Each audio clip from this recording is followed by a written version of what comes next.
Listeners everywhere, welcome to the Movie Show with Joel and Ryan, the weekly fix for your screen addiction and a trusted source for discussion of all things film and television. Please keep in mind that for the purposes of this podcast, Joel and Ryan are not acting as journalists, but rather fellow moving picture enthusiasts. All of their opinions should be taken as such. Also, please be warned that while Joel and Ryan may seem like petulant children, they are, in fact, adults who may occasionally use adult language. While they promise to bleep out all the worst words, it's a good bet you will still understand what they were saying. And now, with no further ado, here's Joel and Ryan.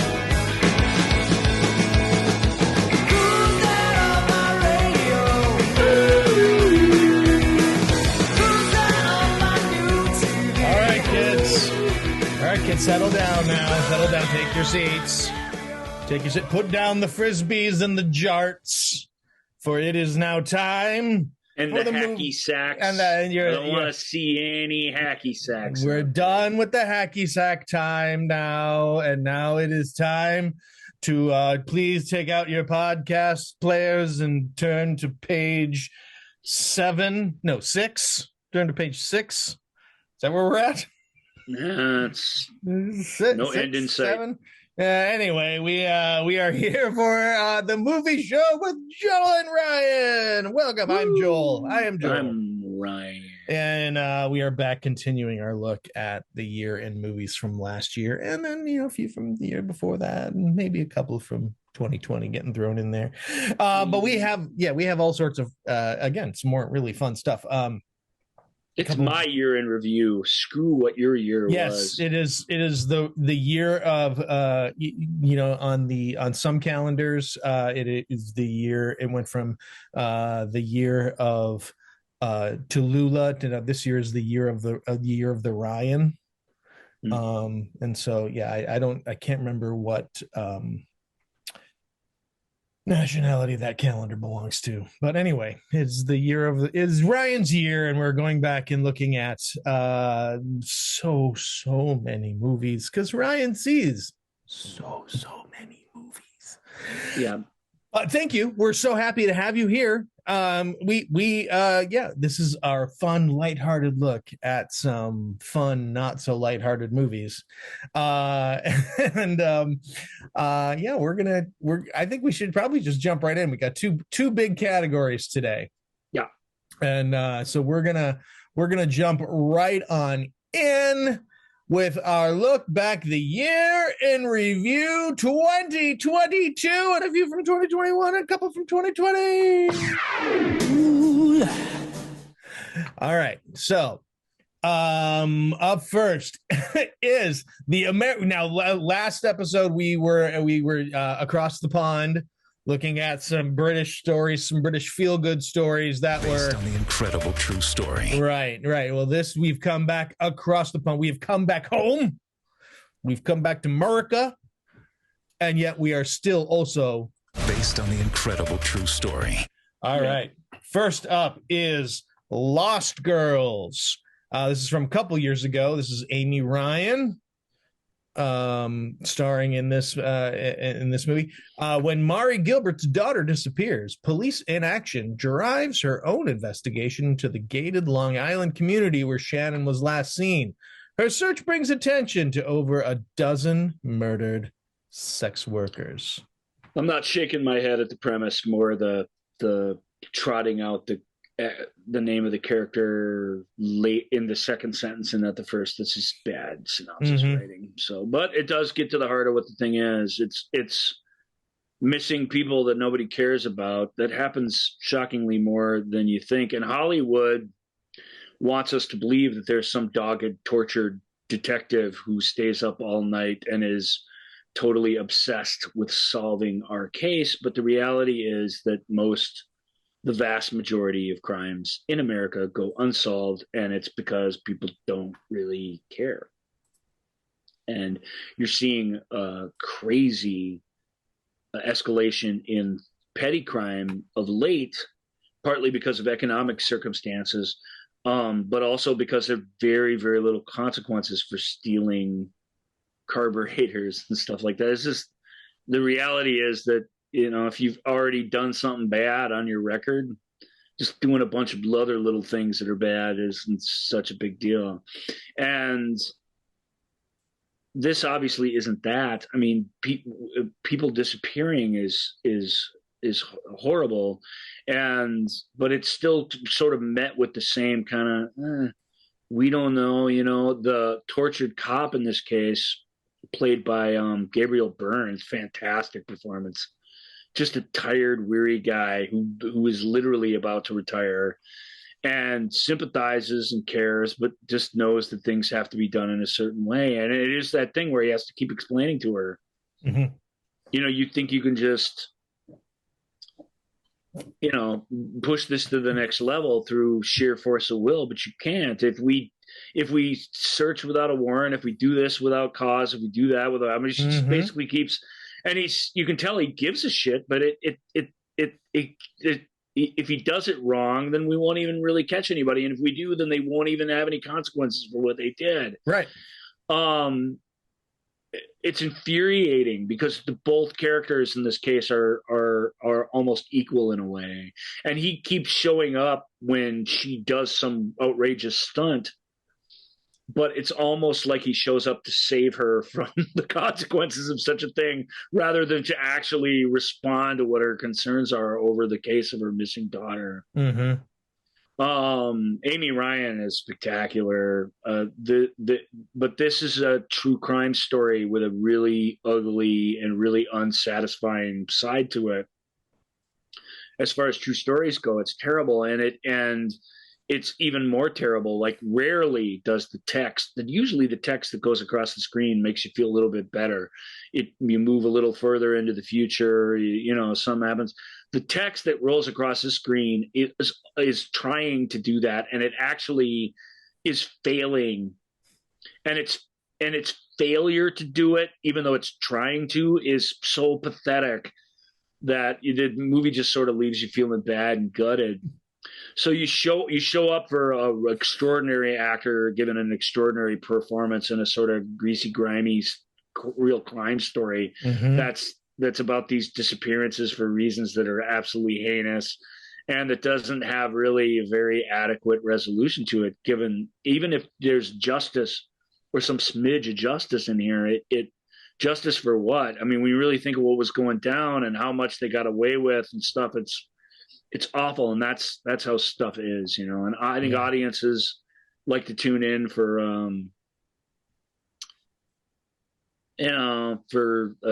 Criminal Minds or whatever, and they like each serial killer to be caught at the end of each week's episode, which is all, and they, and that's almost worse. It's hard to explain, but I mean, that's almost worse. It's like, how many damn serial killers are there out there? There's a few, but are there enough for a TV show to go on for 12 years where there's a new one every week? I don't think so. Right. I don't even think it's even close to that. In fact, I think actual killing in that way is an extremely rare thing from a crime standpoint. This is a true story, and they other than the poor guys who had to write the text at the end of the movies, they lean into the truth and the dirty complicatedness of it. So I admired it. I didn't enjoy it much, but I do admire Amy Ryan and Gabriel Byrne, like really getting down into what the thing was, and the young women who play the rest of her family and stuff. Tricky real life crime story that, like most of them, it isn't satisfying, and it isn't exploitative, and that's great, but it's not. But those of you who really like that stuff, very entertaining. Yeah, yeah, that's a tough one. It is. I mean, as it should be. Yeah. All right. Next up is something of a very fun little title here.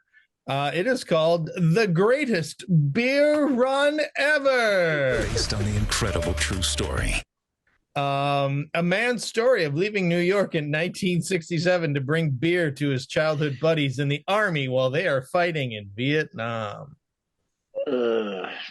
So how does Peter Farrelly follow up his Oscar-winning film Green Book? He tells this stupid story.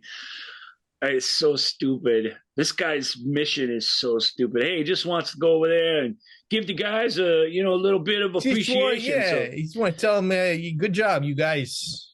Yeah, keep up the good work in Vietnam. And of course, the movie's not like some pro-Vietnam. And indeed, sticking this clown in the middle of like one of the heaviest periods of casualties and stuff in the Vietnam War is. We're supposed to learn some lesson from that, but it's just such juvenile, childish morality storytelling that you don't get much out of it. Who's the lead guy in it? Zac Efron. He learns very important lessons throughout the story. And he does. I mean, his eye is awakened to the horror of war. This idea that people needed to be awakened to that, and it's never seemed to be enough reminders for us. And so I do appreciate that. It even has a really super serious and violent sort of like Good Morning Vietnam kind of third act. When that movie stops being funny, it's really profound. This doesn't come anywhere close to that, unfortunately. But Zach is great in this dumb guy. Like he really does. He's so amiable, and his mission is so friendly, and he has to play these moments of awakening, and also just the way he conned his way into these different war zones where his friends from his neighborhood were stationed. And he's a great contrast for the people who've been over there and understand the reality of the situation. But it doesn't deal with war super fairly. Why is this character not serving in Vietnam? Do we know? I can't remember why. There's a reason. All right. But I can't remember why, because it, like everything else in it, it felt like perfunctory, exposition, Yeah.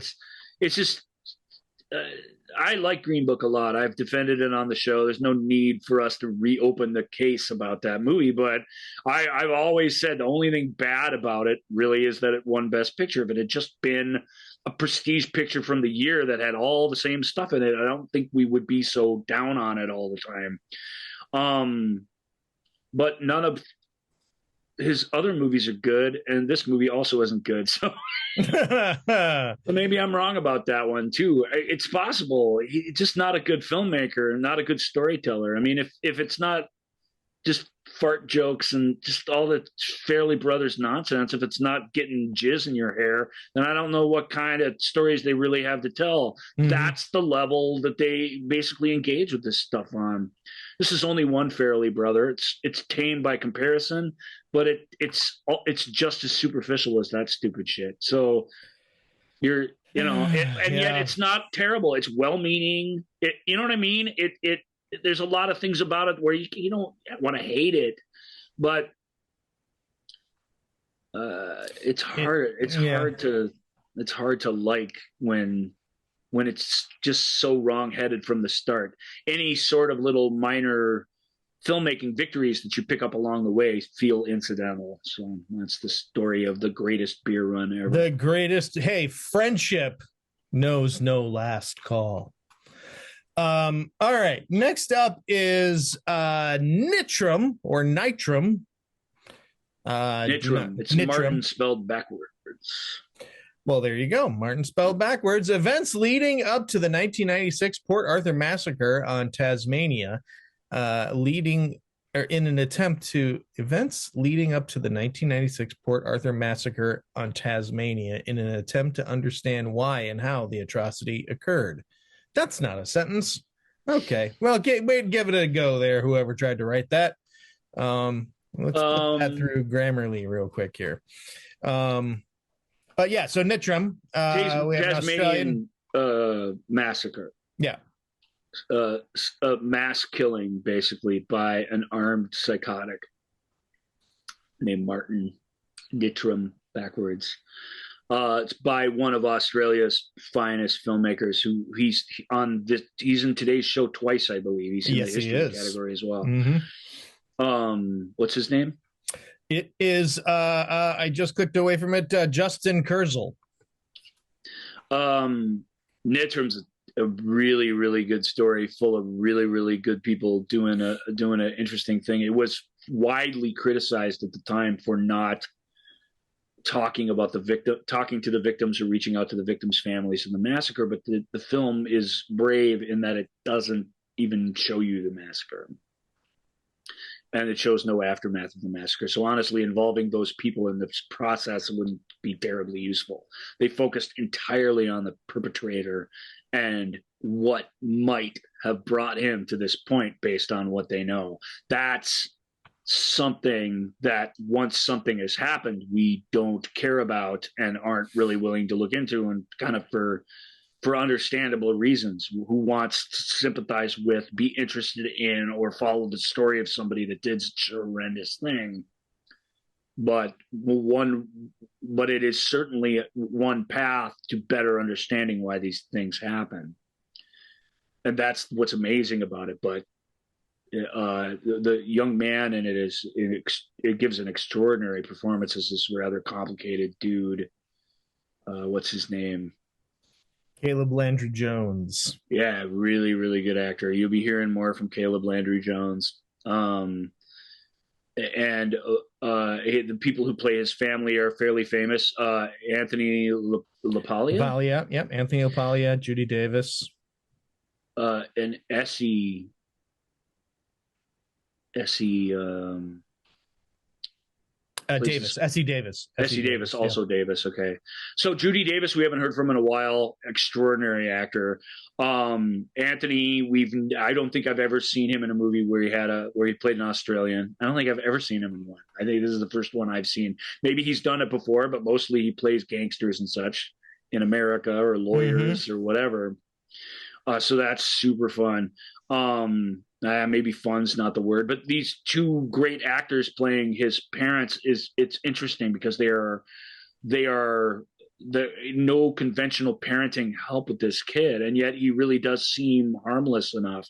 He falls in with they don't have a relationship, not a romantic one, but he basically falls in with Essie Davis's character, who's this old eccentric woman that kind of takes care of him or whatever.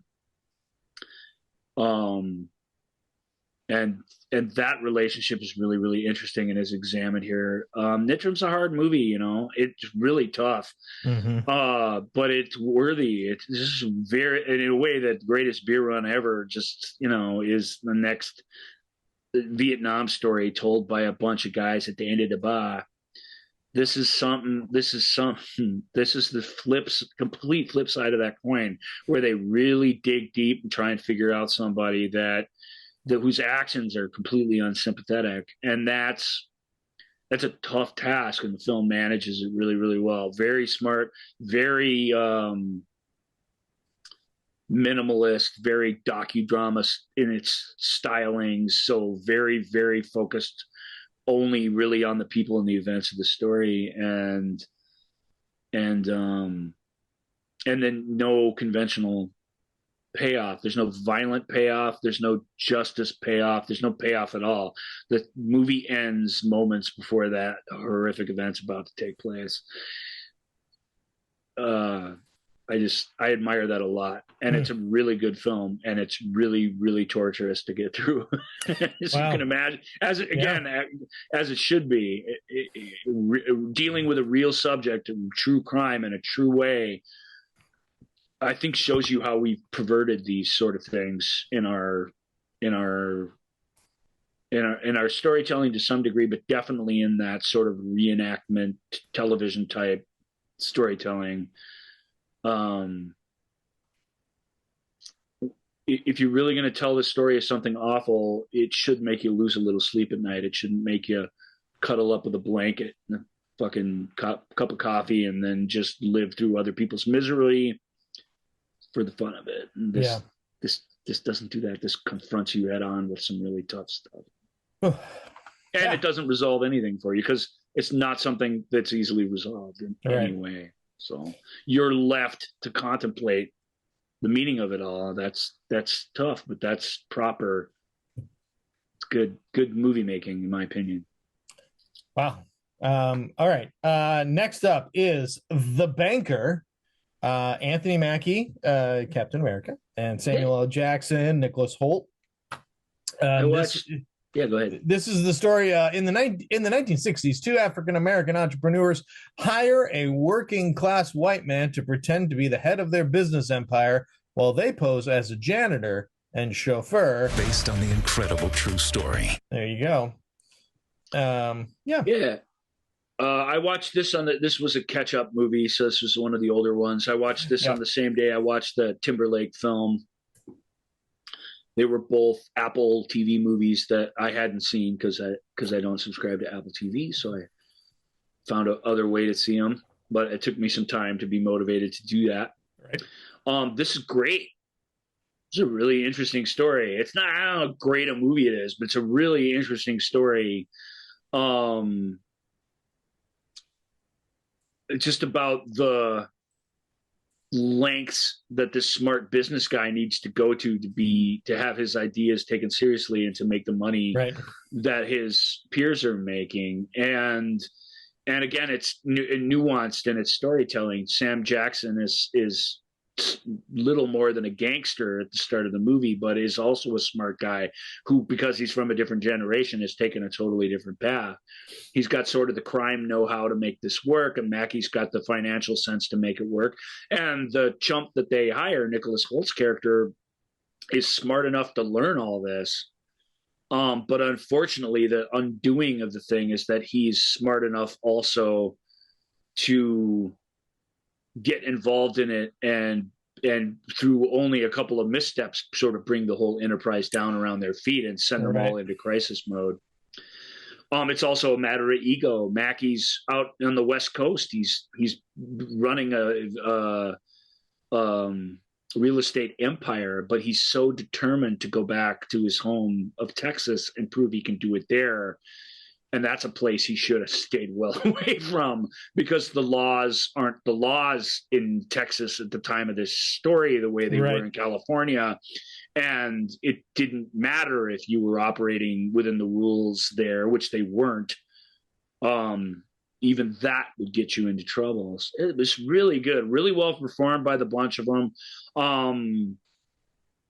And a lot of complex economics explained in really clever ways with lots of different examples and stuff. So you really are following what they're doing, and a really neat but not glorious happy ending way that these particular characters get to have the last word, and very clever the way the film reveals that to you. So, you know, it's not all that great a movie. It's not told on that big a scale. Its storytelling ambitions are not that huge. But as far as these based on the incredible true stories things go, I really thought this kind of with this story and its responsibility to tell it in a way that engaged us constantly did a fantastic job. So I was impressed and entertained, and that's. Would you say it was engaging tale of two men trying to make money despite the unequal laws back then? It was engaging, Gordon. Well, then you and Gordon are in sync once again. All right, next up is The Swimmers, and this once again has it right on the poster. Based on the incredible true story. Right there. From war-torn Syria to the 2016 Rio Olympics, two young sisters embark on a harrowing journey as refugees, putting both their hearts and champion swimming skills to heroic use. It's a refugee movie, and it bounces around in time a little bit. It's played by real-life sisters, one of whom is an accomplished actor and one of whom isn't.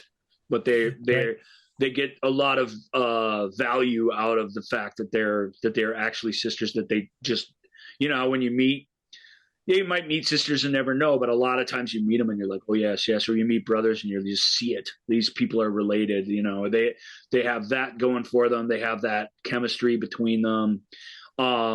This film's almost not quite half. It's, you know, in their language. So I found that those parts of the story, like especially their youth before they were refugees, and then well before that one was an Olympian. tough. Like it got off to a slow start for me that I think a lot of people won't endure, because it really does start like a quiet interpersonal foreign family drama. And I think that people, moviegoers don't watch those in mass. So why would they watch this?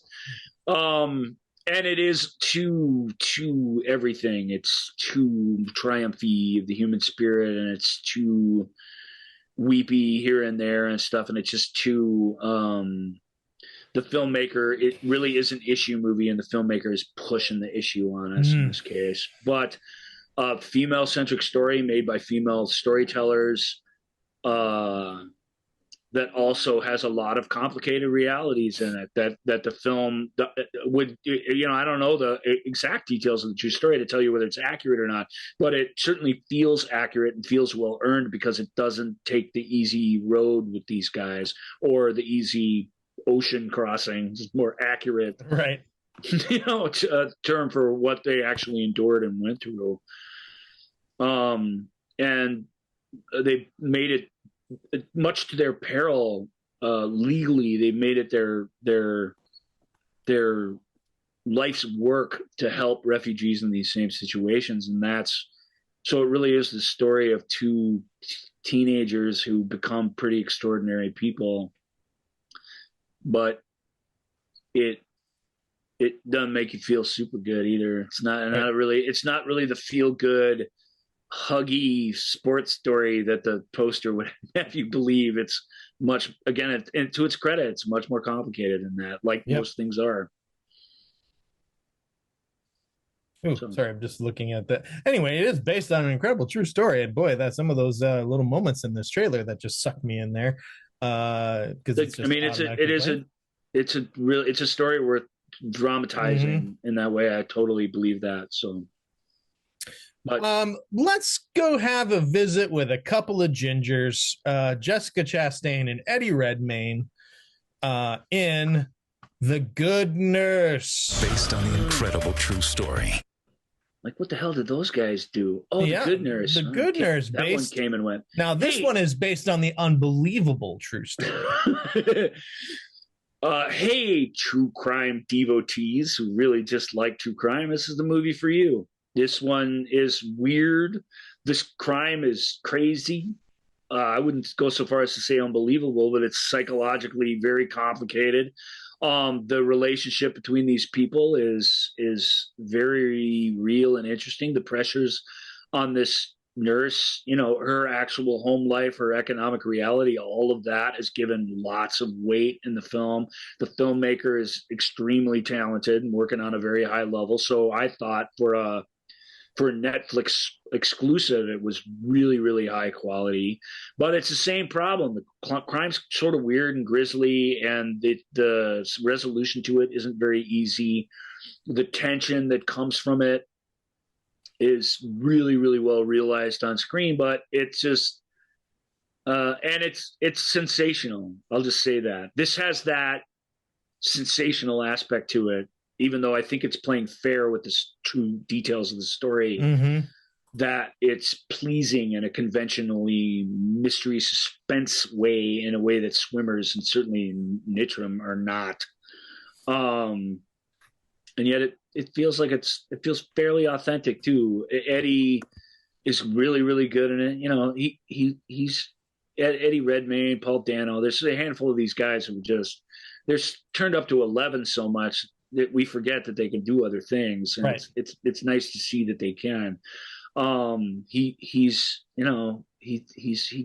has his moments to dazzle us with his red maniosity, but mostly he's playing a guy that's a real guy in a true story, and he knows that, and he embraces that responsibility, and those are the tools that he breaks out to do the role. And Jessica is just extraordinary, so she's a real asset to this. But as big a stars as they are for as little a movie as this is, this story is its own thing, and it almost doesn't need them to be awesome. It could have been, I don't want to say it could have been anybody, but it could have been anybody good, and this thing would still be memorable because of what it is and what happened and how it was unearthed, and I'm trying not to say too much about it. Right. You know. Just a second here. I have to usher an instant correction here. So I'm trying to find my Your rewind sound. the rewind sound. I wasn't expecting to have to do that today, and so it kind of got buried here amongst moving a bunch of other stuff around. Where are you? Oh no, here we go. Okay, here.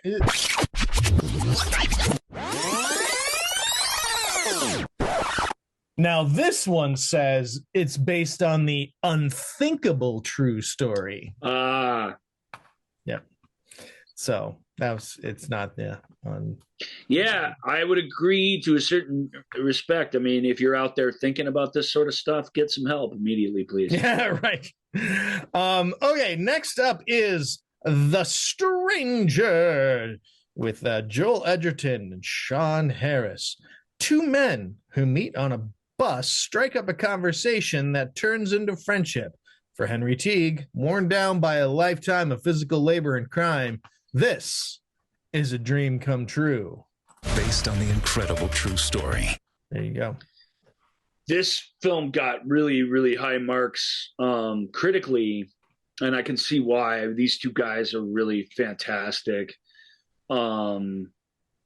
This dark and gritty crime story which just shows you what a life of crime is. You know, we're so cinematically, we're just so used to seeing the glamorous or political side of that, and to see what most criminals are and how they live is to really experience some really awfulness. And most of them aren't driven to it to become gajillionaires. They're driven to it because they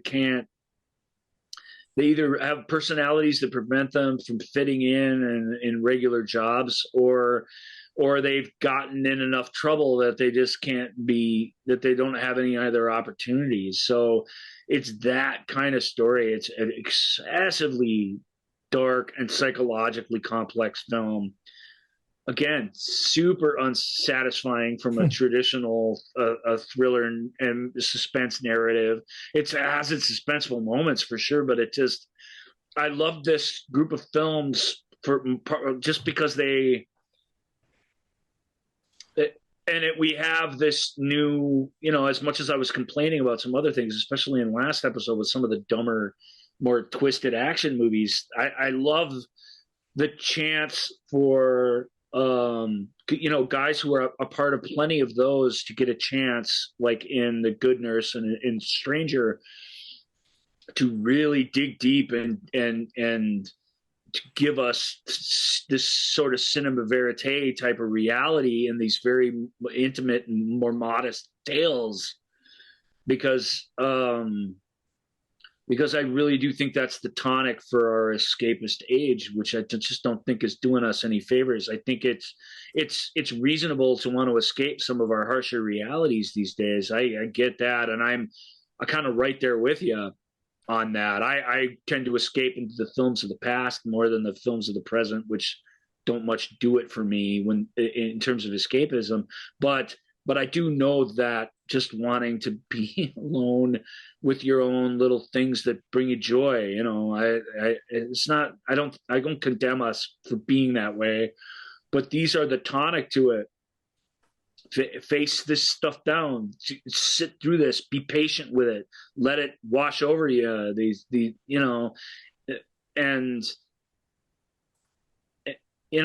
this isn't even, and Goodness isn't either. They're not even issue movies, but they really are the psychologically complex tales that stand in for the sensationalized sort of media driven,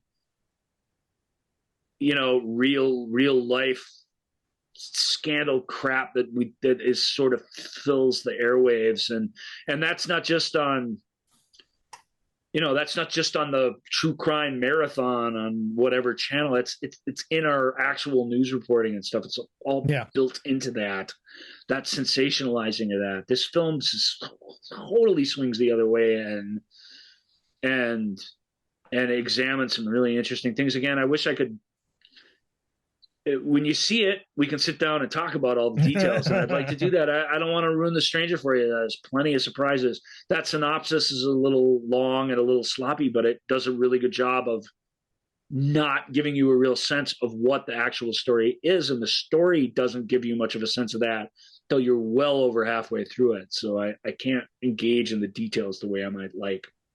Sure. Okay. Well, Stranger's really, really good. It's a good film. Well, let's move on to our final Based on the incredible true story movie, and that is 13 Lives. This is directed by Ron Howard, and it is the story of the rescue mission. A rescue mission is assembled in Thailand where a group of young boys and their soccer coach are trapped in a system of underground caves that are flooding. Joel Edgerton's back. We get Joel Edgerton back in this one, too. Woo. Viggo Mortensen, Colin Farrell, Joel Edgerton.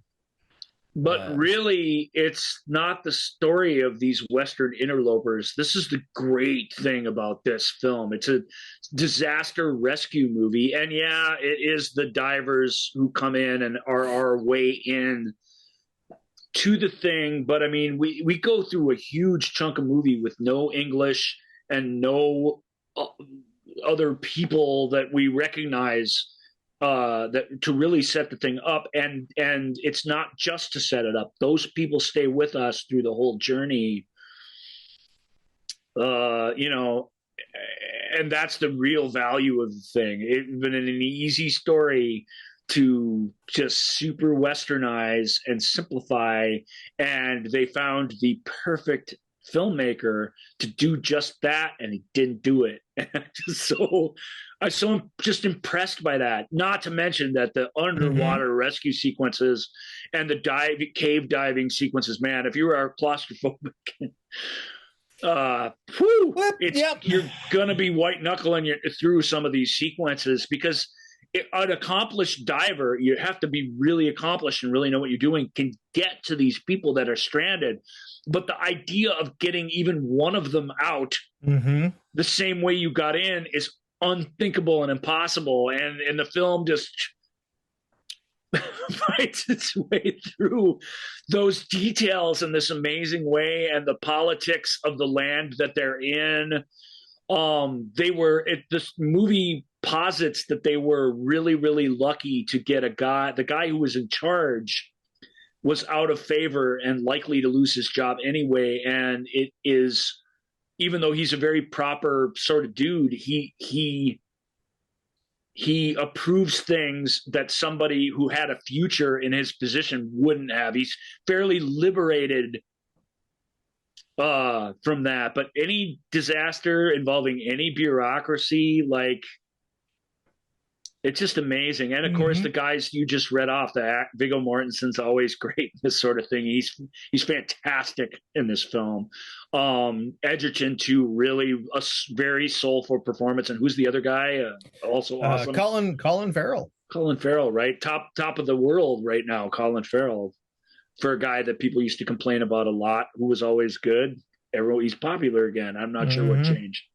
It wasn't his skills as an actor. I can promise you that. Maybe it's just the material. He's good in this, but it's the great thing about it. It's not really about these guys. It's about these kids trapped in the cave. You know what I mean? And their diving and their skills and stuff. It's important, and their debates with each other are an important part of the movie. But mostly, they're in the suits, behind the mask, unable to speak to one another, and that's where the thing really lives and breathes. It's in those just amazing sequences. It's an incredibly looking film. It has a really, really great sense of place, and it's very, very exciting whilst not being the least bit pandering. And with Ron, throughout the ages, and as much as I like him, you usually get a healthy dose of the latter, and it's not here, and it's so much better for it. Good for him. Oh, very cool. Yeah. All right. Well, that is going to do it for our movies that are based on the incredible true story. And now we're going to do some, we're going to have some ones that are kind of based on the incredible true story. No. Movies that are a little bit more sort of inspired, maybe a little bit more, sort of taking liberties. Inspired by true events. Sort of, yeah. This is our Check Your History category. We are moving right along. And first up, right in this is the true history of the Kelly Gang. All right. Also by Justin Kunsel from Australia. Kurzel, and a lot of the same. And, yeah. And this movie is based on... it's a Western. I mean, it's Australia, but it really is a Western. That's the style of film we're talking about. And it's about Australia, one of their most famous outlaws and folk heroes, Ned Kelly, who was like some weird kind of criminal Robin Hood, basically. He didn't give so much to the poor, but he definitely stole from the rich and gave a lot of speeches and did some interviews. And so there really is a record of him. And then, of course, the poor people of Australia just adored him. Played in this film is George McKay plays him. I believe that is correct. Yes, George McKay. And is Nicholas Hoult in this too, or who am I thinking? Nicholas Hoult. Yep, Nicholas Holt's in this. Essie Davis is in this. Is in it. Yeah. So some repeated things. So Russell Crowe probably is the real ringer that this movie trots out. But Nicholas Hoult is maybe more important and even better sort of.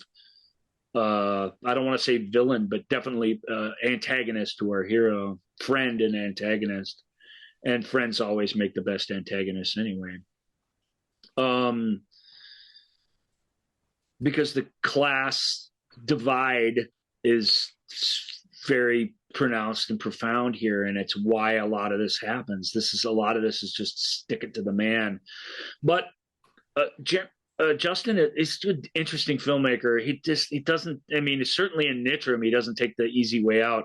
This film was made with Heath Ledger and Orlando Bloom not that long ago. I mean, those guys are, and Heath's gone, but I mean, Orlando Bloom's almost 40-ish something years old or whatever. So he's not the young hero that he used to be, but that's not ancient history. So it was already made in the story. So I already knew the whole story. So what are you doing this for again so soon when that movie was pretty good? And that movie really only dealt with the anger of the class warfare and the legend of this guy. This movie really puts him into human perspective. That's the big difference. And where that movie had this incredible shootout at the end, how Ned Kelly, spoiler alert, goes down in history. All outlaws do, by the way. Not many of them. Frank James accepted, but not many of them live to ripe old age. They usually to have some key misstep that takes him out of the picture. And Ned was no different. The real life details of that are outrageous. And I won't spoil them for you here, but it was incredible in Ned Kelly, in the incredible history of the true story or true history of the Kelly Gang. It's done in a more abstract and suggestive way. So it's still a big shootout, but it's a little more art house and weird. I'm not sure if that's better for a film that's as gritty and real as this one to end in that sort of style, but it is visually arresting and it does make you go, ooh. But and I hate to say, well, watch Ned Kelly first and then watch this. So you can watch the exact same story told very similarly 2 times in a row. I don't know if there's a great benefit to that, but it is an interesting story, and they do both go about it in different ways, and they do both contain outstanding performances by great actors in this sort of old school historical drama with all these Western trappings. People will dig that, but it is weird that it is weird that that second film even exists. And even if it's the slightly better movie, it's only slightly a better movie, really. So, okay. Next up is The Cursed One of the best horror films of the year, says somebody whose name is so tiny on here I cannot see. I'll just say it. It's one of the best horror films of the year. It's here, and we're not waiting till next October to talk about it, because I watched it a few weeks after we did our Halloween shows, because I wasn't aware of it, or if I was, I just missed it. Read the premise. This is Ryan's kind of horror movie. Like how I watched 50 horror movies that were new and didn't watch this one is inexplicable, but. Read the premise. In rural 19th century France, a mysterious, possibly supernatural menace threatens a small village. John McBride, a pathologist, comes to town to investigate the danger and exorcise some of his own demons in the process. Tremendous historical horror with no easy answers and no boo scares and no just nothing that a horror fan would normally want, and yet the mood, the oppression and the dread that goes along with truly being cursed is completely fully realized here in a way that I can't think of another movie that manages it so well. The crime that these particular village people are guilty of is shot in an extraordinary way. Like you're a witness to it, really like you're a witness to it. It's an amazing sequence of any movie, let alone a horror movie. And the way these things sort of, the way the curse sort of exacts its revenge is just through horrible madness and things that can't be fought conventionally with, pitchforks and torches. You all you can do to lift the curse is to atone, and yet that's not going to work either. It's really, really creepy and amazing. Who plays our investigator? He's fantastic in it. Boyd Holbrook. Boyd, you should know from Logan and some other things. Boyd is going to be very memorable, I suspect, in the upcoming 5th and final Indiana Jones movie. He's a fantastic actor. He was obviously drawn to this because of the quality of the material, because he doesn't need to do this kind of movie anymore. And there's an older male character actor and a woman in this too that are kind of equally important, and we'll give them their day Give in the me sun. 2 seconds. Yes. Kelly Riley, Alistair Petrie. There you go. Kelly Riley, obviously for Yellowstone, but she's always been a fantastic actor, and has done a lot of horror movies, a lot more than you probably think, people, because she does these weird, low budget, strange ones that are really visceral and intense. This film has its intense moments, but this one's more about it's just the intense, very real creepiness of it all that makes this one work. Alistair Petrie's always been great in everything. Folks will remember from Downton Abbey and some other things of the like. But he's, as the old man of the generation that the spirits are taking their revenge on, he's really outstanding. Emotionally and psychologically complex, incredible sense of period, incredible mood. I still like Empty Man best, because Empty Man just knocked my socks off in terms of how bonkers original it was. This film, they've tried to make this one a handful of times, and they've never made it better than this. Such a good historical horror, or folk horror as the kids are calling it. Yeah. Exceptional. I just am very, very impressed. I've only watched it once. It's weird that, as unpleasant as it is, I just really want to watch it again. And now that I have the answers, and because I just know that's going to be watching it again for the first time. Right. One of those great movies like that, but it's tough. It's tough. The guilty and the innocent suffer alike, and there's no, what I loved most about it is there's no conventional horror payoffs at all. It just doesn't give you any of that. And I love it. I love being deprived of that. So it's from this year, whereas Empty Man's from a couple of years ago. But of the horror movies I saw, it was the best one. Very cool. Very cool. All right. Excuse me. I'm terribly sorry. I'm going to hold on. Oh my God! Sorry, curse just really affected me there. It'll do that. Yeah, it'll do that. All right. Next up is Against the Ice. This is in 1909. Two explorers fight to survive after they're left behind while on a Denmark expedition. It'd be a Danish expedition in ice-covered Greenland. Did they say Denmark and you corrected them and said Danish? Yes. Yeah. Well, on a Denmark expedition. Just trying to follow how that went.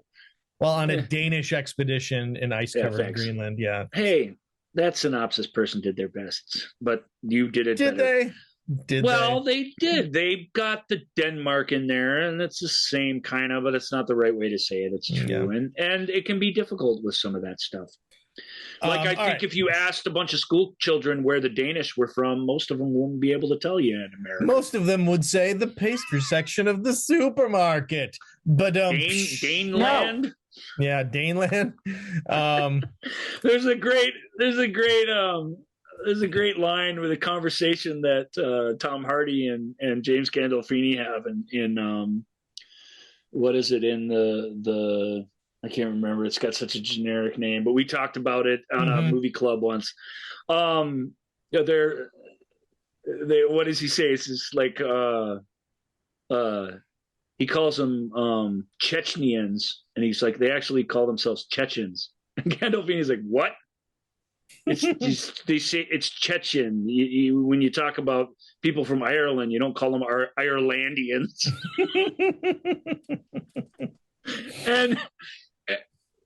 But you do call some people that, so it's in a way he's not really being fair. But Gandolfini's kind of like, just go F yourself. Reaction to that little language lesson is just super funny. I love that scene. You don't call them Irelandians. It's hard, so it is a challenge sometimes. It took me a while in life to know that the Danish were from Denmark. Most famous Danish actor of all, Nikolaj Coster-Waldau, stars as an explorer trying to prove definitively something that I can't remember, but it basically gives the discovery of it will give Denmark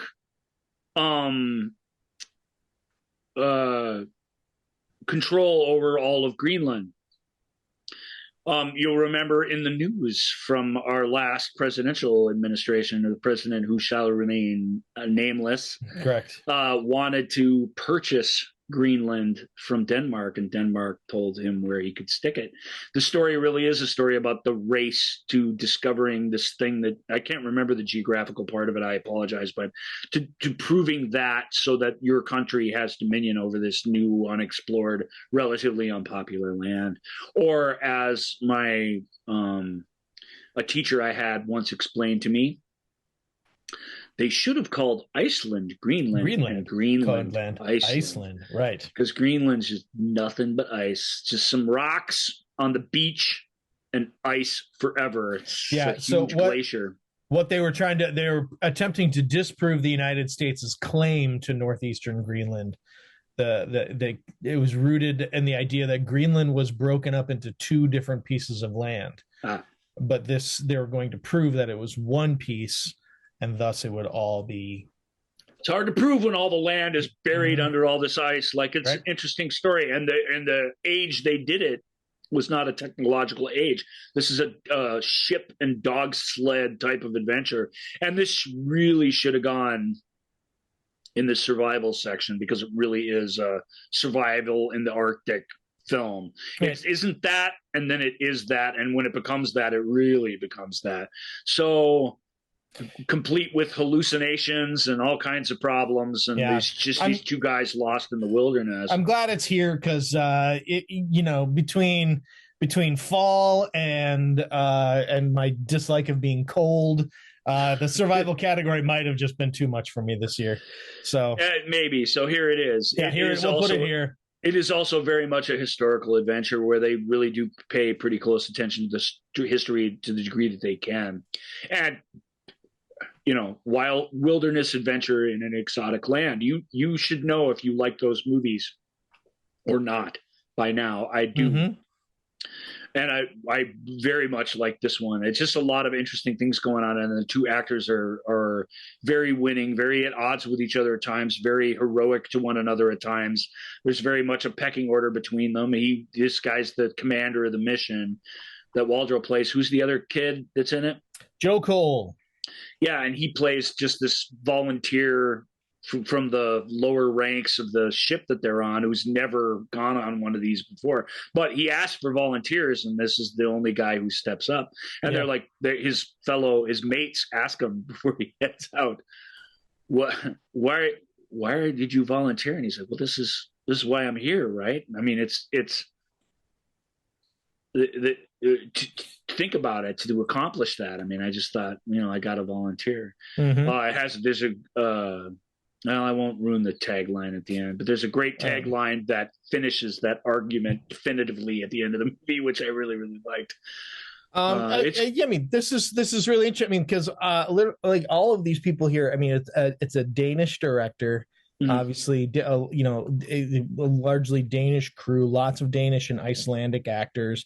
Yep. So, this clearly is, a story that is probably very, very close to Danish hearts. This is the Danes are very proud that they have there's a word that's much nicer than these dominant words I keep using, but that they govern over Greenland, that it is absolutely a point of national pride, and that they beat the Yanks to it, I'm sure, just makes it even or as Joel said, more accurately disproved our version of the story that allowed us to feel like we controlled half of Greenland.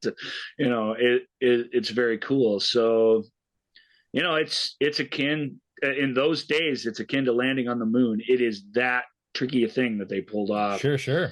And it's just, it took a lot of skill and a lot of heroic acts and a lot of tough survival skills.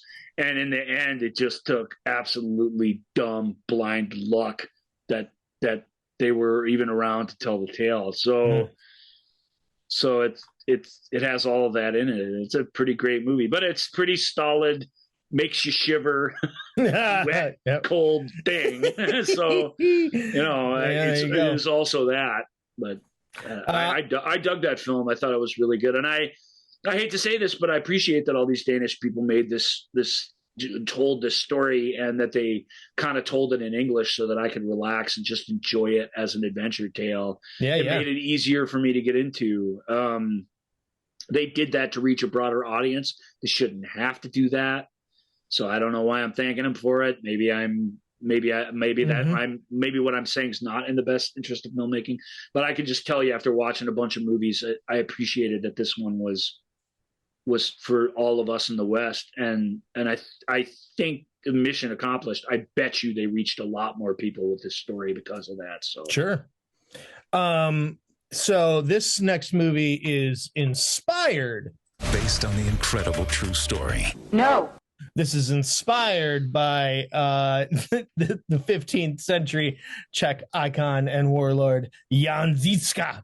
And of course, when we need some sort of monk, so we need to get Michael Caine in here to be but we have medieval Michael Caine. Ben Foster, Sophie Lowe, Michael Caine, Matthew Good. Yeah. How was medieval for an entirely Czech government funded thing, with a random Czech millionaire investors sort of mixed in about a Czech hero? They really got some really cool people to be involved. Ben Foster, most of all. Ben Foster's awesome, and if you don't think so, you're so dumb and wrong. I can't even tell you. He's a little goofy, but that's what's so great about him. He's just fun and interesting to watch. And he even when he's doing what a guy in a movie like this always does, he still has this edge of unpredictability and a little bit of craziness to him that I really, really appreciate when I see him in something. This film's weird. This guy, this Czech warlord. He never lost a battle ever. That's what he's known for. He's known for creating a ton of modern military strategies in an era where it was really just send the poor people on the front lines to their deaths and see what happens. He did all kinds of crazy things and was outmatched constantly and managed to. And this film shows where that kind of thinking came from, but it doesn't. It doesn't have that big battle scene that the thing seems to promise, given the guy's biographical information and the way the poster is pictured and stuff. It's really about the much smaller sort of kidnapping ransom mission that he went on, and how that created allegiances and it solved a lot of mysteries for me about Czech royalty. I like you guys. I know the Christmas Carol, Good King Wenceslas. There's a Wenceslas in this story. It apparently was a real Czech king. I always thought, well, deep down I must have known you couldn't make up a name like Wenceslas. That must have been some actual person. But I never really understood. I used to joke, I'm going to name my son Wenceslas because I don't think there's been one of those for a while. Mm-hmm. Of course. Well, I mean, Wenceslas, you could nickname Wency, Sloss, Ceslas. There's a whole bunch of great nicknames. Probably for the best that True Love sidestepped me, and I didn't have any kids, and so there are no Wenceslases running around in the Twin Cities area. But that we know of, there are no Wenceslases that we know of. Yeah, I guess I can say that. There could be some other avant-garde Lothario that is out there, or there's some distant Czech royalty. It's possible. Possibly. It's an interesting story, but it's not a very conventional, like, historical epic in any sort of fun kind of way. So I like this kind of movie. I mean, I love a good historical epic, and I don't mind one that is a little bit modest. It's modest by Gladiator or, those sorts of standards. For a Czech movie, it's off the charts expensive. It's probably the most expensive Czech movie ever made. So, but that still falls somewhere in the mid-range of what it is from a spectacle standpoint. So you got to be intrigued more with the politics, which are definitely front and center in it, of the succession of the king at the time. Matthew Good's really, really good delivering that to us. Michael Caine's a great moral center. Obviously he'll agree to this sort of thing if he thinks there's some substance there, and there is in this tale. So he's worthy addition. But it's Ben Foster and Sophie Lowe and the way they interact with each other. That's where the heart of the thing is. And the very, very clever ways that this character gets out of these little fighting scrapes and stuff, and how he escapes. He was known historically as an incredible strategist, and that this doesn't tell us of the height of his strategy, his military strategies at the height of his power. It shows an origin story of him developing those in what is actually a minor adventure tale by comparison. So it's not bad. It's not great. People aren't, there are people going to be bored with it, honestly. You show up for this to see a bunch of sword fighting and a bunch of wisecracking and stuff. It's just the latter of which, that fun historical script that just drives along because it's got some sort of mission that needs to be accomplished. The mission changes 3-4 times in this. Like, the allegiances change. It's all complicated and messy. So it doesn't have any of those conventional payoffs and stuff. But I did find it a well-made and different kind of tale that I liked. So, so our next film is a film that clearly would have been rolled out with greater fanfare had not we had the slap heard around Hollywood. But Will Smith in a movie in Emancipation about a runaway slave for going through the swamps of Louisiana on a tortuous journey to escape plantation owners that nearly killed him. Antoine Fuqua, the awesome Antoine Fuqua directing this. Ben Foster's back. This time probably not a nice guy. You guessed it. But yeah, so yeah, Will as the worst person ever in this film.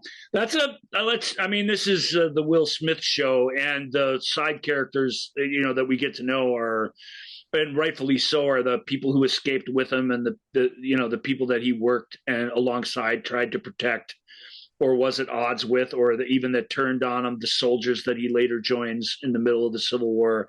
It's about the African-American characters, and it's about that legacy. But we'll take a pause to look at what Ben does in this, because to accept this kind of hunter, slave driver role from history is, and then to decide to make him a person, you know what I mean? And not just a force for pure evil, which he is, essentially. I mean, anybody this much into slave hunting or whatever, he just is evil, or he's a really bad, selfish, greedy person, wholly in the service of evil. Either way, evil is being done by this guy constantly throughout.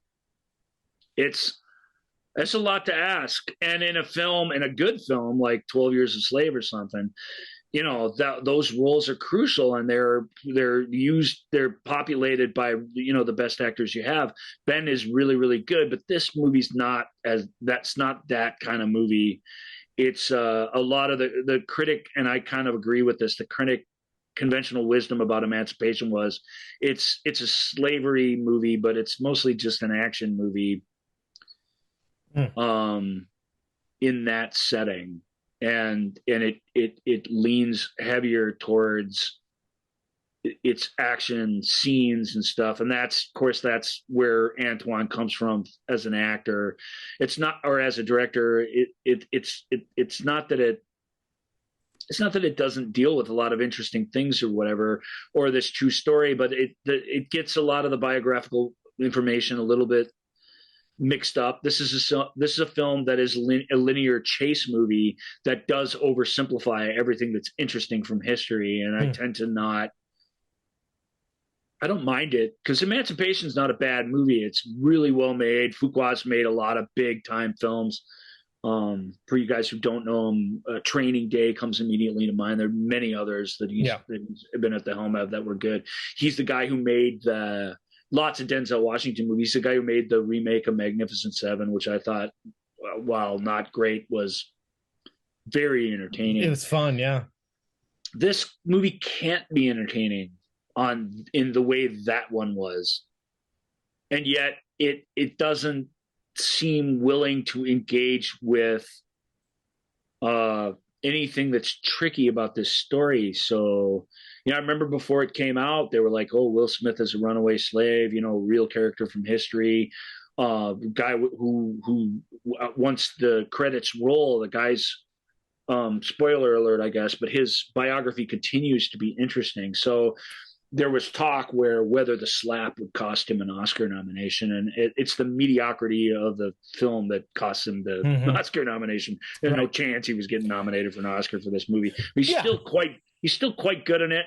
He's still the movie star you remember, and it ain't bad. It's just, I'm having a hard time really embracing it. There's another movie coming up that's even harder to embrace for much more egregious sort of historical inaccuracies. This movie, from what I was able to read and glean, doesn't do the opposite of what's true. It just sort of oversimplifies the thing.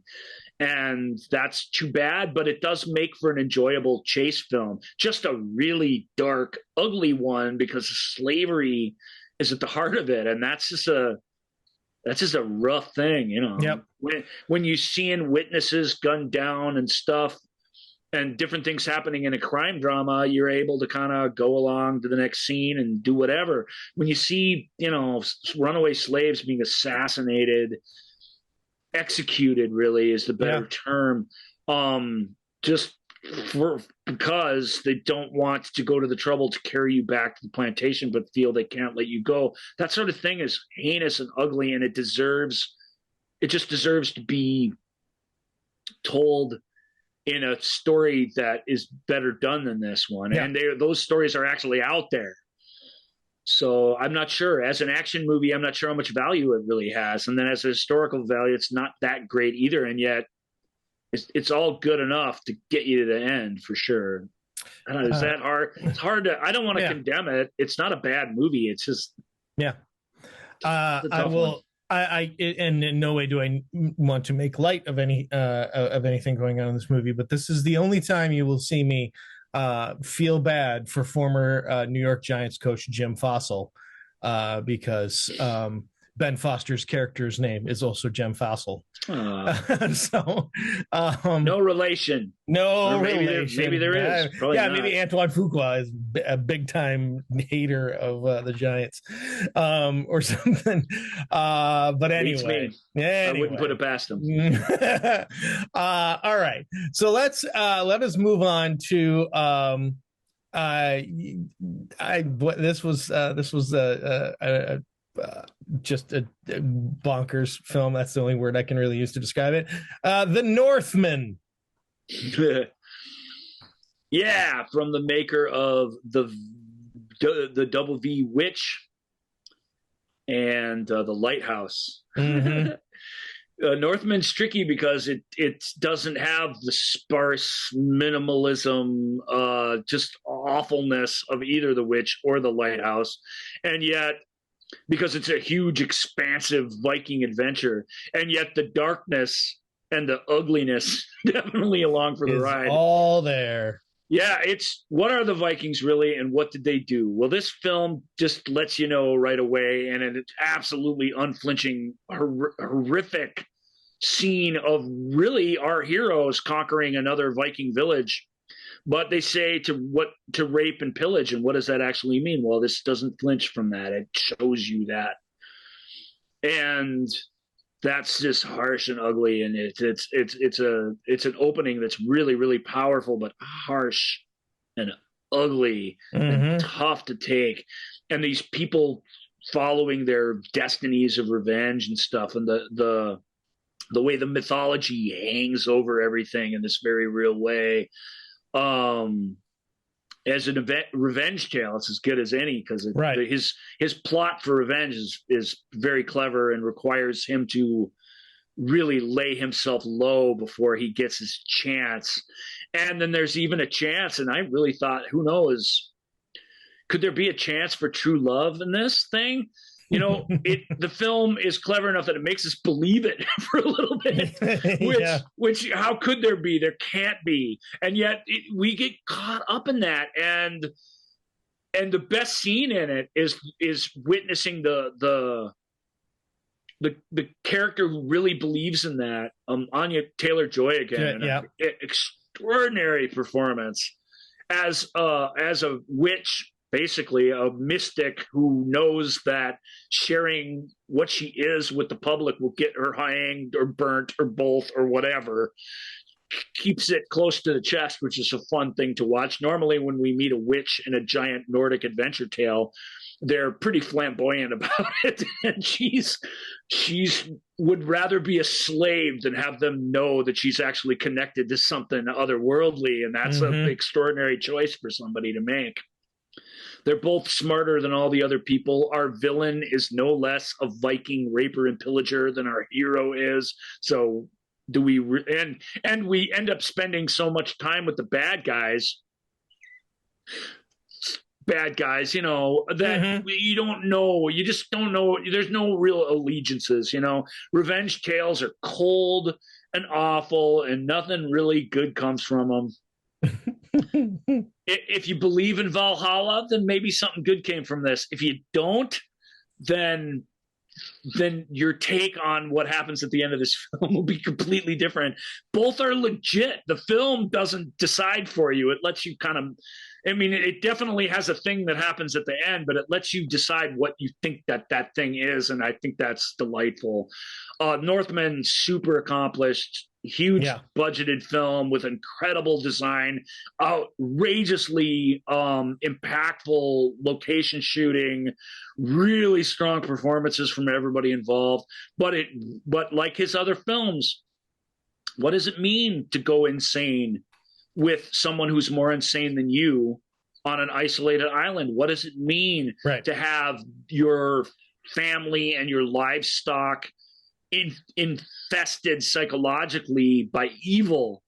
These are the things his stories are about, and they're really about them, and they're really ugly and challenging. And this film, while it's got a bigger budget and a brighter poster and a trailer that makes you want to see it right this second, when you actually get into what it is, what the Vikings were, it's harsh stuff. You just keep getting bitch slapped with. This ain't your massive historical epic. This isn't your diehard revengey story, action, beating all the bad guys, cutting your way through everybody on your way to the big baddie. This ain't that. No, but it is that in the way that you have to say from a time that is gone. That we can't visit except through movies. It is that in the way that feels like this is how it would probably have been. Yeah. And that's great. I mean, I didn't turn the movie off when it got harsh, especially early in the early going, but I just felt dirty and horrible, and it will do that to you as well. Yep. But it's playing fair with you. You have to immerse yourself in what these people were, what their culture was, what some of their warlike natures were, and how they lived during that time. And it's still a movie. It's still got lots of highly choreographed, and I don't want to say crowd pleasing, but it's still got that fantasy reality aspect to it. But I don't know what to say. I thought it was fantastic. I didn't super enjoy it anyway, but I really, really admire it a lot. I mean, we need filmmakers like this working on this level, and I mean, he's an incredibly uncompromising storyteller. The guy who made those films, they're all remarkable in their own way. Mm-hmm. Good old Robert Eggers. That's what he does. He'll make you feel gross. All right. Next up, one of the best actors there is out there right now. One of my favorites, Viola Davis, starring in The Woman King, inspired by a true event. Based on the incredible true story. No. That is so this is The Woman King, a historical epic that took place in the kingdom of Dahomey, or Dahomey, one of the most powerful states of Africa in the 18th and 19th centuries.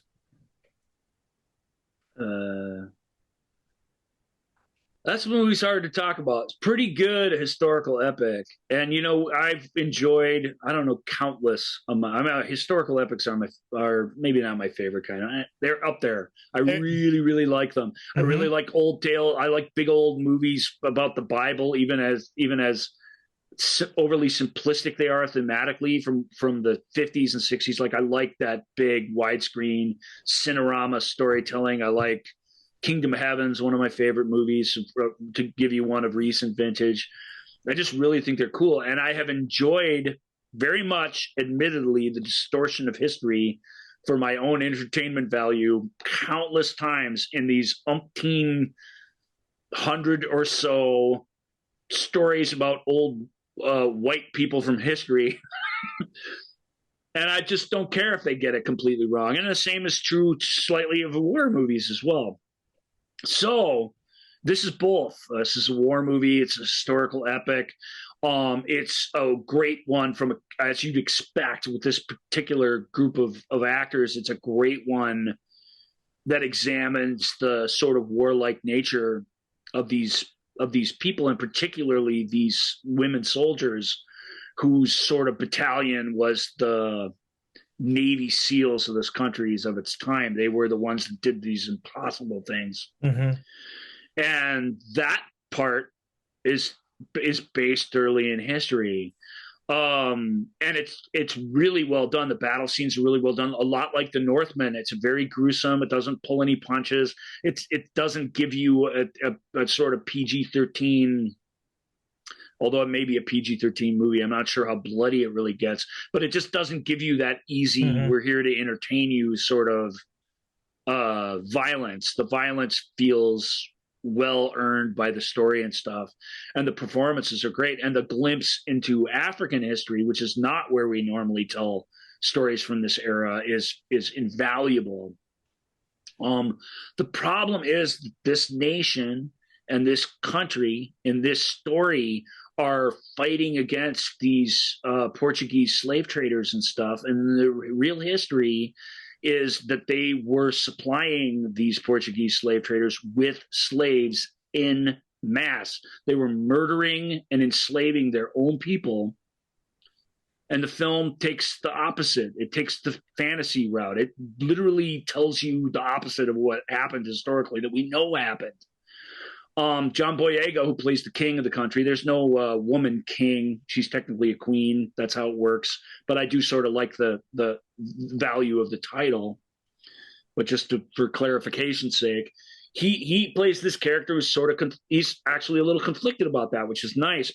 And they play homage to that without actually showing him ever being pro-slavery. That king in real life tried to change that nation's top industry away from slavery to the other things that they had going, and of course it resulted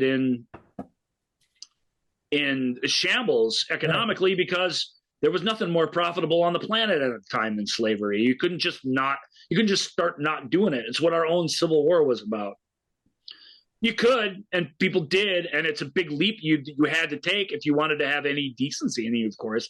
But the reason you didn't was because, look around. What are we going to do without our slaves? What are we going to do without our slaves? What's going to happen to the plantation? What's going to happen to the pyramids? Nothing. They're not going to happen. Not the way we think of them now. Absolutely not. So they were stuck with that. The reason they were so powerful is because they were so militant. They were able to stand up to the Portuguese to the degree that they could, because they were militant, but they completely allied themselves with them economically in serving the slave trade. And this film would have you believe not just that didn't happen. It doesn't just sort of ignore that. It stakes its claim on the opposite of that. Lupita Nyong'o, who was originally attached to it, went back as part of a documentary and did a sort of reality TV series where she went back to her African roots and discovered it. And as she discovered what these people actually were, she dropped out of the movie because her conscience didn't allow her to tell the stories of these people as written. And it was a film she really wanted to do. It's a part that would have earned her some prestige. Read down the list a little bit. The woman who does play this role is fantastic in the film. It is, I just was looking at it, Lashana Lynch. Lashana Lynch, really good. And obviously Viola Davis, really good. Boyega is fantastic in it. Like I said, we talked about him earlier this year in that bank hostage film. He's a guy who I always thought criticized a lot of stuff for somebody that's as silly and superficial and stuff as he is. And he's put me in my place with that opinion, because he is not that anymore. And this and that prove it. Good for him. But I read this blog at Woman King is the movie we need right now. And I'm like, a complete, utter distortion of history is not the movie we need right now. And yet I go back to what I said originally. How many movies about the Crusades have I watched? And I just sat here and I was like, go Christians. I didn't care if it was accurate. Yeah, right. I mean, it's kind of like, you know what I mean? It's like, you have to get off your high horse and really, I can't just be all, for the slaves, so this is terrible. It's not terrible. It's a really good movie.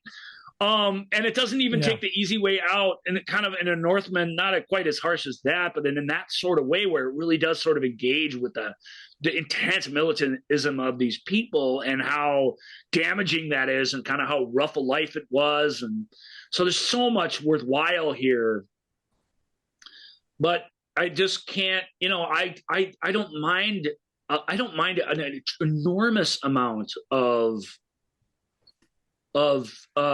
liberties with true life stories, as long as they don't miss the essence of what the thing was. This film, for its own convenience, is ignoring the essence of what this culture was. It's just flat out ignoring it. These people went into tribes the easiest ones to conquer because they were the most peaceful ones. Then it was their enemies, and they turned them all into slaves. And they helped enslave them. They helped murder them.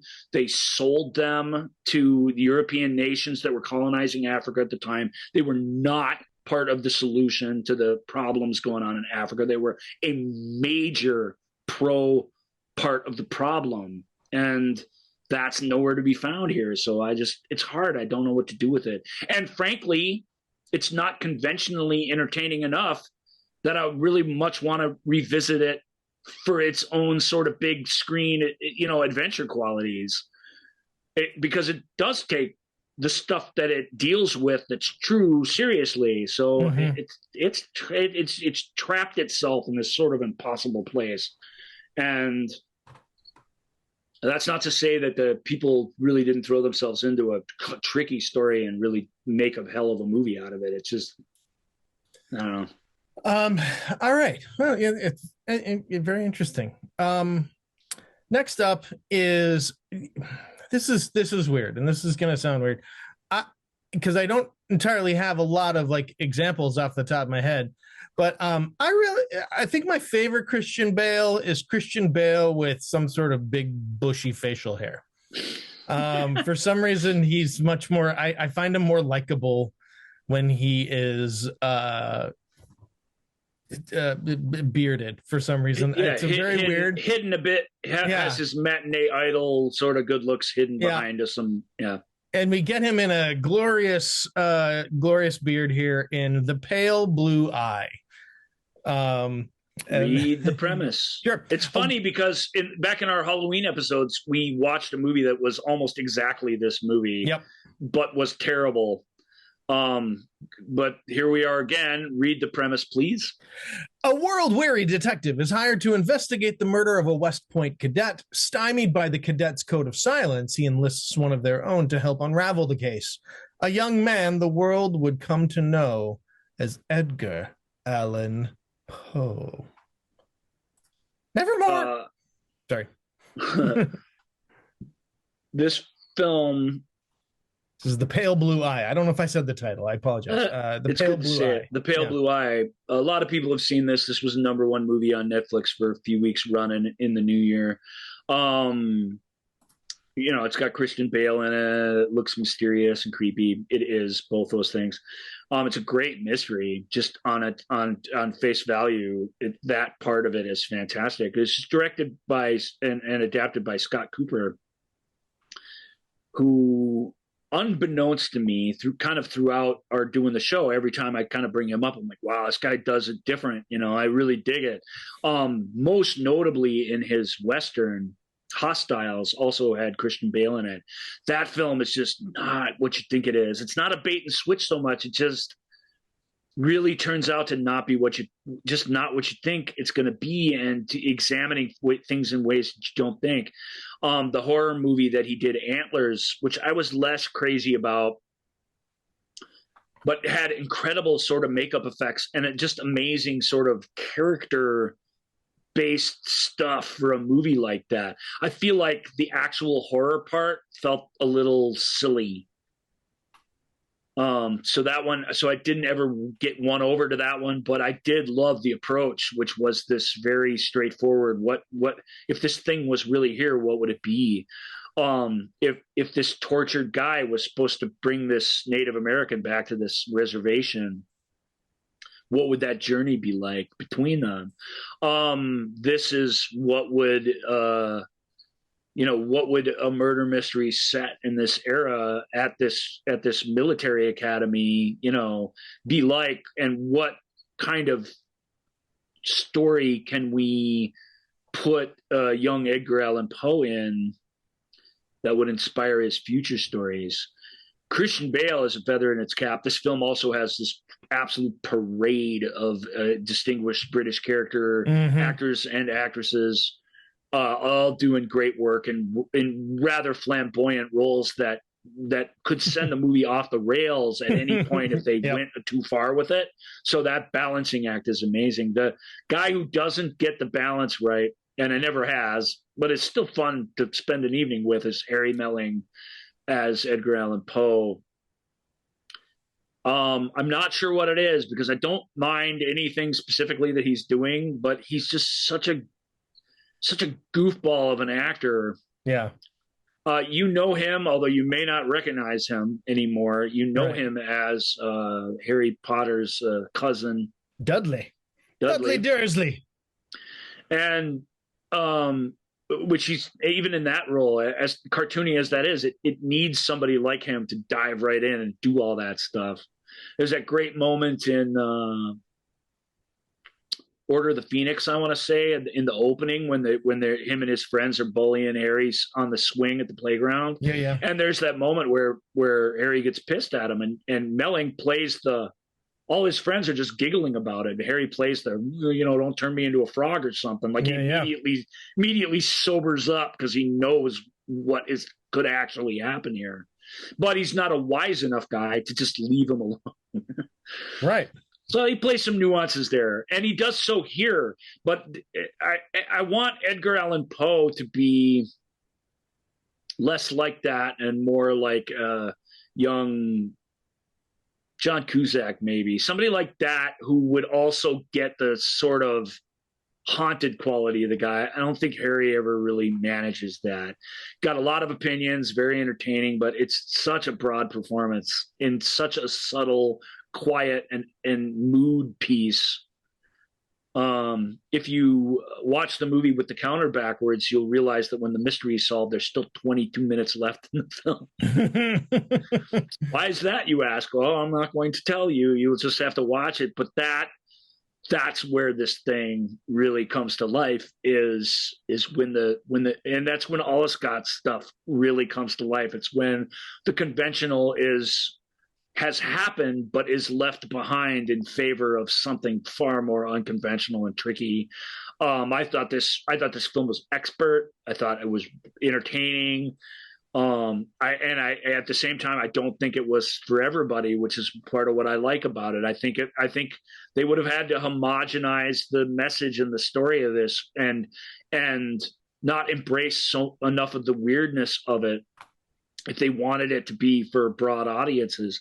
And yet I think its star power and the time of year it came out allowed it to be a big hit anyway. So I'm pretty thrilled with Pale Blue Eye. I mean, but I do have those caveats, same as I had for Antlers, same as I had for The Furnace. Like there's always these things making me go, but yes, I'm just like, it's almost really, really like a great film. And to date, I just have to kind of settle for, nope, they're just really good ones. But that's nothing to scoff at these days. Right. Absolutely. Yeah. All right. Well, that is going to do it for our list. We have so many more films yet to go. But we do thank you for joining us again. What are some of the categories coming up? Oh yeah, sure. Yeah. So we have, let's see, we have a Western coming up. That's pretty fun. Western, just the one. Yeah, Western. We have time to do the Western now. If you want to do the Western now, we could do it. I think we'll let Pale Blue Eye finish this episode. Yep. What we should have done was, since we had time, was to put the survival movies in between the two films. But sure, there you go. We can't go back and do that now, so we'll just have to live with that. We have survival films. We have a Western. We have comedic whodunits. We have animation. We have more comedic whodunits in the past year than I think I've ever. Than I think even when they were the only kinds of movies, like even when Pink Panther came out, I don't think there were anywhere near as many comedic whodunits as we've had this past season. So that'll be a fun category. Yeah, we have biopics. We have lots of biopics. We have heroes, super and otherwise, but yeah, we have obviously there's plenty of superhero films, sequels, prequels, and reboots. We have legacy sequels, and we have the 2023 Oscar movies that were clearly the way we're going for rolling these out. Yeah. The way we're rolling these out, we better find a way to publish that Oscar episode before the Oscars actually come. Correct. I think they're middle of March now, right? They are later.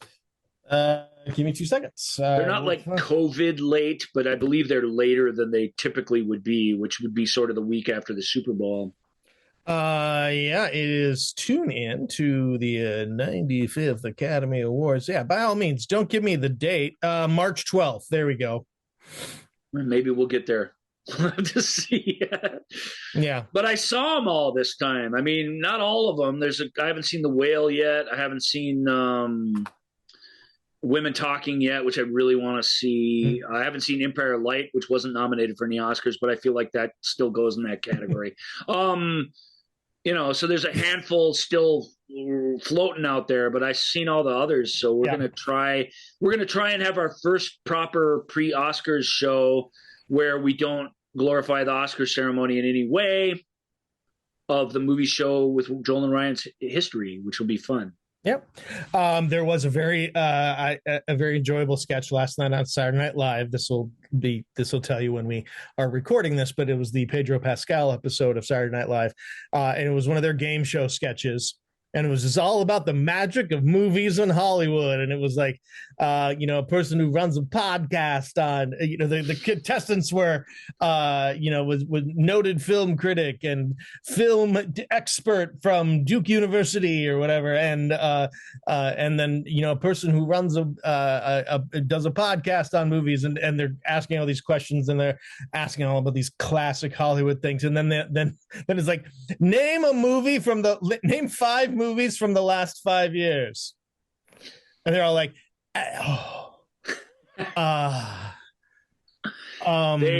they didn't have their Joel sitting there with his keys to the internet to help them through these moments. It was hard. Very fun. And they're like,